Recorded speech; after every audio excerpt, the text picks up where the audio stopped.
ওই সুলতান বাইরে আলার পর গাইস এই ইঁদুরটি ধনী ব্যক্তিদের মধ্যে একজন। তো সরকারকে খাজনা দেওয়ার ভয় এমালে পুরো বাড়ির লুকটাই চেঞ্জ করে ফেলে। আসসালামু আলাইকুম বড় ভাই, তুমি তো শেষ। আপনি যদি মুরব্বী না হইতেন তাহলে কি করতেন? আমার তো না মারে। বিমল স্যার, তোর ইনকাম কত? ইনকাম নাই না। এরপরে ইঁদুরটি বসে চেয়ারে হিসাব করার জন্য। আমারে চিনচ? ভালো হয়ে যাও মাসুদ। এর ভিতরে ইঁদুরের ঘরে সবকিছু উল্টাপাল্টা কাজ করতে থাকে।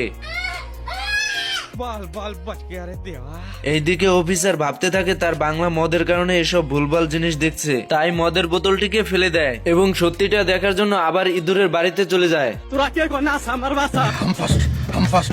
আসসালামু আলাইকুম মোটা খাসি।